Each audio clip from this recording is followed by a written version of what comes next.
Assalamualaikum warahmatullahi wabarakatuh. Waalaikumsalam. Alhamdulillahirabbil alamin. Wassalatu wassalamu ala asyrofil anbiya'i wal mursalin wa ala alihi wa sahbihi ajma'in. Amma ba'd. Puji syukur selalu kita panjatkan kehadiran Allah Subhanahu wa taala yang mana telah memberikan kita nikmat sehat, nikmat iman sehingga kita bisa berkumpul di musola atau rumah pemimpin yang insya Allah penuh berkah ini. Salawat serta salam selalu kita aturkan kepada junjungan kita Nabi Agung, Nabi besar, Nabi Muhammad Sallallahu Alaihi Wasallam. Baiklah, Bapak, Ibu guru, rekan-rekan sekalian, hari ini kajian kita bersama Ustadz Andi mengenai judul kajiannya yaitu Matilul Khuluq.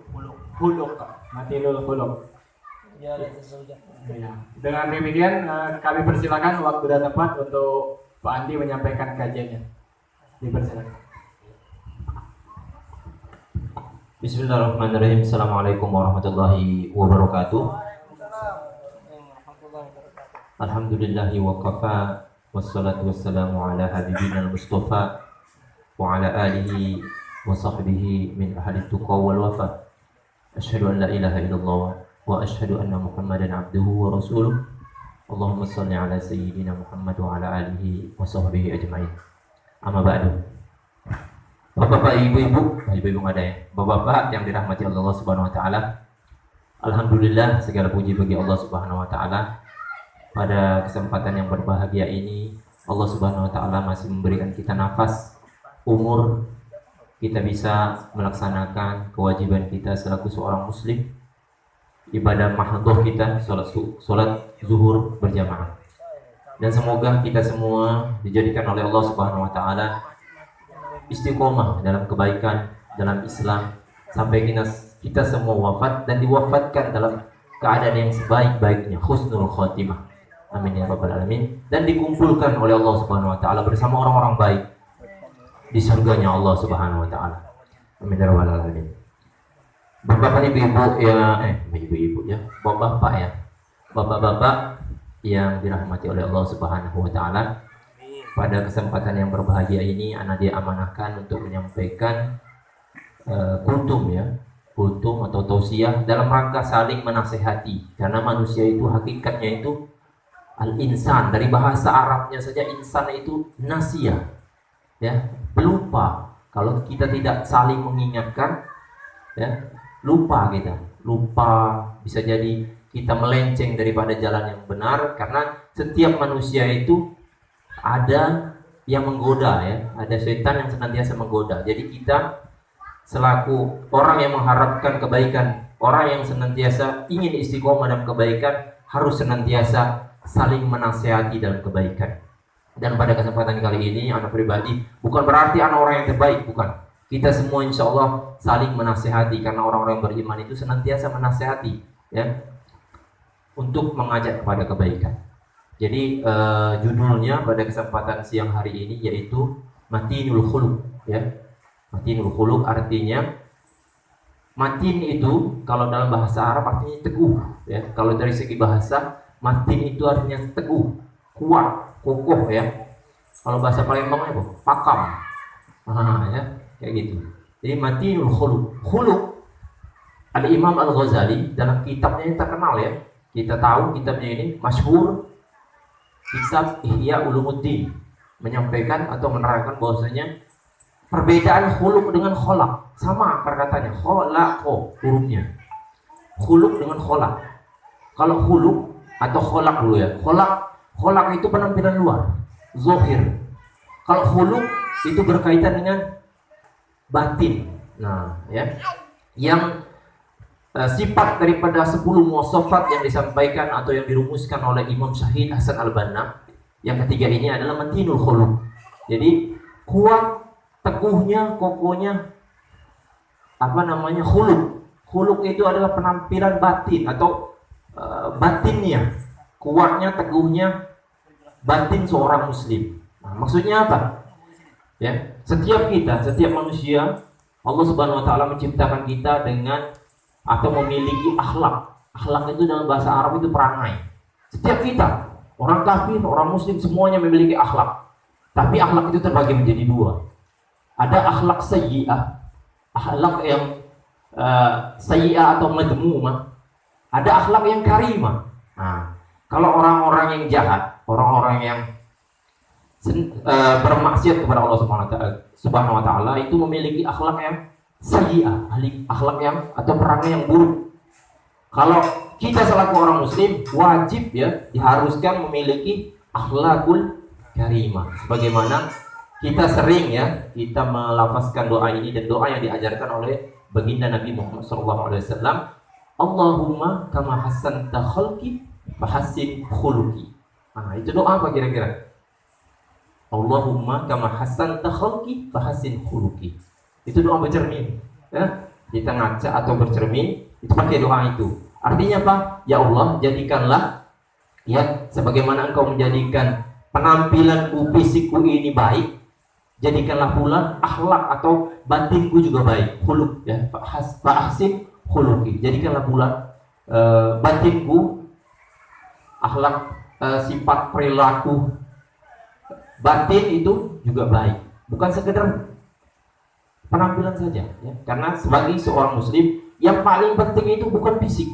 Fisik itu maaf sekali bapak-bapak sekalian. Ada yang cacat, ada yang tidak punya kaki, tidak punya tangan. Tapi akhlakul karimah yang ada dalam dirinya, sifat inner beauty kalau bahasa orang itu ya, orang barat itu, inner beauty-nya itu nampak ya. Senyumnya ketika lihat dia jalan meskipun maaf dia cacat bapak ibu atau disabilitas bahasanya ya. Ketika lihat dia itu ada aura kebaikan. Belum ngomong, baru lihat aja jalan. Aura poligami. Tapi maaf ya, ada orang yang sehat, kaya, semuanya itu lengkap. Kaya, yang memiliki harta yang banyak. Tapi ketika lihat itu, aduh penyakit datang. Ucapan orangnya, wah ini masalah bakal datang. Nah seperti itu. Jadi bapak-bapak ibu-ibu sekalian, jadi poin yang ketiga dari 10 muwasafat yang dirumuskan oleh Hasan al-Banna, dan tentunya ini bersumber daripada Al-Quran dan hadis Pak. Saya ngaku ngambil ini dari Imam Hasan al-Banna, bukan ya. Ini beliau merumuskan 10 muwasafat ini bagi kita untuk menjadi biar mudah. Kalau rumus itu kan biar mudah. Menjadi 10 atau menjadi seorang muslim yang standar ideal ya, standar ideal. Jadi 10 muwasafat ini. Akidahnya baik, ibadahnya benar, dan yang ketiga ini akhlaknya kuat. Karena bapak-bapak ibu-ibu sekalian yang kepala permasalahan umat ini, terutama yang remaja, karena tugas kita sebagai seluruh atau setiap muslim itu adalah orang yang mengajak kepada kebaikan. Jadi tugas kita semua. Masalah remaja kita pada saat ini, terutama umur remaja itu, mereka itu memiliki namanya nafsul lawamah. Nafsul lawamah. Jadi ada nafsul mutmainnah, ada nafsul amaratu bisu, ada nafsul lawamah. Nah, kalau nafsul mutmainnah itu orang yang diajak keburukan itu pasti nolak. Ayo kita main kemana misalnya? Dapat sabung ayam. Dah. Karena dia sudah apa? Mutmainnah, sudah kuat. Matinul khuluq, pribadinya itu sudah kuat. Ya? Yuk main kita kemana misalnya? Main gaple taruhan. Tidak mau, karena sudah apa? Nafsul mutmainnah dalam surat Al-Fajr. Ya ayyuhan nafsul mutmainnah irji'i ila rabbiki radiyatan mardiyah. Wahai jiwa yang tenang. Nah, mutmainnah itu artinya tenang, tidak bergoyang lagi. Mantapnya itu yang kita harapkan menjadi pribadi muslim yang memiliki matinul khuluq, kuat, teguh akhlak karimahnya itu menjadi memiliki nafsul mutmainnah ini. Terus nafsul amaratun bisu. Ya, pribadi yang sering pokoknya kalau kejahatan itu identik dengan dia. Diajak judi, akor. Diajak maling, laju. Diajak begal, payung. Itu orang-orang ngomong yang amaratun bisu. Pokoknya setiap kejahatan itu dia pasti ada. Nah, yang sekarang permasalahan kita itu lawamah. Lawamah itu melok kiri laju, melok kanan laju. Ya, laju galau. Itulah yang kita harus selamatkan sebagian, terutama pemuda. Karena permasalahan pemuda itu rata-rata di situ. Ketika diajak sholat, ya, ayo. Ketika diajak maksiat, ayo. Dia tergantung berapa banyak orang yang ngajak. Kalau yang ngajak sholat itu cuma 5 orang, terus yang ngajak maksiat ada 7 orang. Karena kalau bahasanya ini itu demokrasi, suara terbanyak suara Tuhan. Jadi memang yang 7, yang maksiat. Itu enggak, ya. Jadi maksud daripada matinul khuluq di 10 wasofat ini adalah kuatnya atau teguhnya akhlak daripada seorang muslim itu dalam kebaikannya, istiqomah dalam kebaikannya. Dalam Al-Quran disebutkan bahwasanya Allah menyebutkan ciri atau indikator daripada orang muslim yang matinul khuluq adalah la yakhafuna laumata laim. Tidak takut dikatain orang yang suka atau dicela orang yang suka mencela. Ya. Pakai hijab, pakai apa? Cadar, wah ninja. Enggak takut. Karena seorang muslim itu prinsipnya lillahi ta'ala.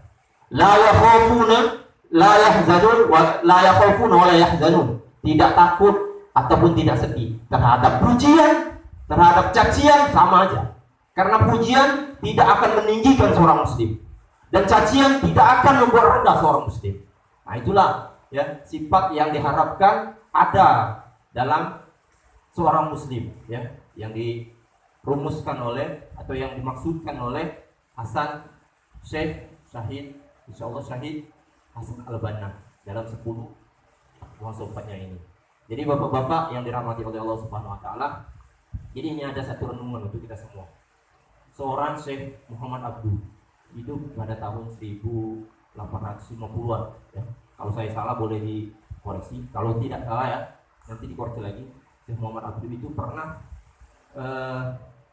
mengkritik atau menyampaikan ketidaksenangannya terhadap pernyataan seorang barat yang menyatakan bahwasanya Islam itu sekarang mundur atau apa namanya, dia dikritik oleh seorang barat bahwasanya Muhammad Abduh menyebutkan Islam itu hebat, Islam itu tinggi, mulia, sempurna, tapi dikritik oleh orang barat. Tunjukkan mana komunitas muslim atau mana negara mana yang menunjukkan nilai-nilai Islam. Dan sekarang faktanya memang kita tidak temukan itu.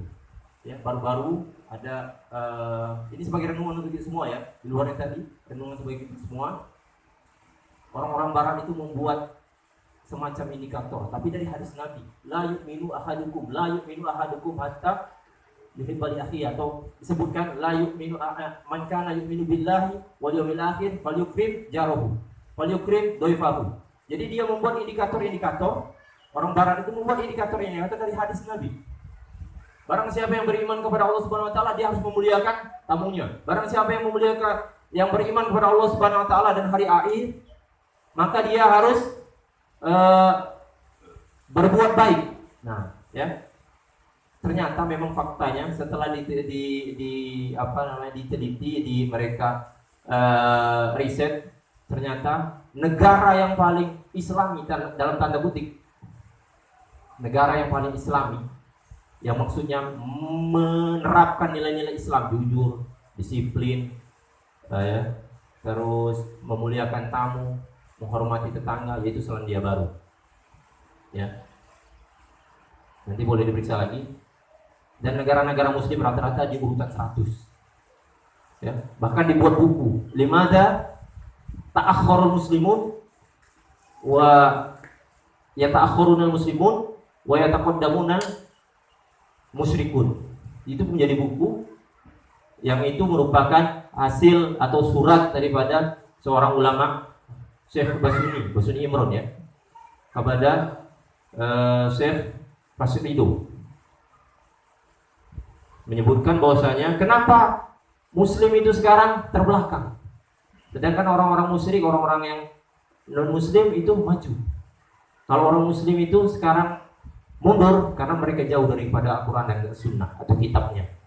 Dan orang-orang barat, orang-orang non muslim maju, kenapa? Mereka menjauh dari kitab mereka, karena kitab mereka sudah diubah ya. Jadi akhlak yang paling islami, akhlak karimah itu kita temukan banyak ya dalam bentuk komunitas itu di negara barat ya, negara Jepang. Kalau tinggalkan wallahu alam, Pak Ajis pernah ke Jepang ya, Anda cuma membaca tulisannya itu. Kalau kita ketinggalan sesuatu itu kita kembali lagi masih ada di situ. Kalau kita sendal di masjid 5 menit nggak bagus, sholat keluar hilang. Nah itu pertanyaan ini yang harus kita koreksi. Jadi bapak-bapak yang dirahmati Allah Subhanahu Wa Taala, jadi harapannya, dan sekarang kita temukan bahwasanya Islam sekarang mulai angkat lagi. Kalau dari 97 kita dilarang berjilbab ya, sekarang sekolah-sekolah sudah menerapkan jilbab. Islam sudah menjadi tren, hijrah sudah menjadi tren sekarang. Ya alhamdulillah. Semoga kedepannya Allah Subhanahu Wa Taala kembalikan kejayaan Islam itu dengan apa? Dengan akhlakul karimahnya ya. Karena orang non muslim itu bukan melihat agama apa, sholat kita bukan. Itu mereka nggak tahu sholat kita. Yang mereka lihat hanyalah zahir atau akhlak yang ada dalam yang kita tampilkan, yang kita keluarkan dari dalam diri kita. Ya, itulah yang disebutkan dengan matinul khuluq, akhlak yang kuat, akhlak yang ini istiqomah dalam kebaikan, akhlak yang benar-benar teguh dalam kebaikan. Ya, menyampaikan kebaikan itu meskipun tidak berbicara. Ya, jalannya seduh, orang itu teduh, baik, orang itu terkenal jujur. Sebagaimana Rasulullah SAW dikenal di orang kafir Quraisy itu orang yang siddiq, amanah ya, orang yang jujur. Nah, meskipun mereka tidak beriman kepada Nabi, tapi mereka menghormati Nabi Muhammad SAW karena kejujurannya, ya, kebaikannya. Nah, jadi diharapkan kita semua menjadi apapun yang kita bisa, ya, kita lakukan atau kita jadikan potensi-potensi kebaikan yang ada dalam diri kita itu untuk mengajak orang kepada kebaikan, dan diharapkan kita berdoa kepada Allah Subhanahu Wa Taala kita dianugerahkan, karena akhlakul karimah ini anugerah dari Allah Subhanahu Wa Taala dan dibentuk juga oleh lingkungan. Jadi kita harapkan kita dikaruniakan oleh Allah Subhanahu Wa Taala akhlakul karimah yang ya matinul khuluq. Sekarang akhlak Quran dalam diri kita ada akhlakul karimah dan kita teguh pada akhlak itu ya, tidak tergoncang atau tidak mudah tidak mudah dicela atau tidak mudah berubah karena dicela oleh orang-orang yang suka mencela. Itu saja mungkin yang Anda bisa sampaikan. Semoga sedikit apa yang Anda sampaikan ini bermanfaat dan kita amalkan, karena dan semoga apa yang Anda sampaikan ini Allah Subhanahu Wa Taala yang memberi petunjuk, yang memberikan kebenaran. Billahi taufiq wal hidayah. Assalamualaikum warahmatullahi wabarakatuh.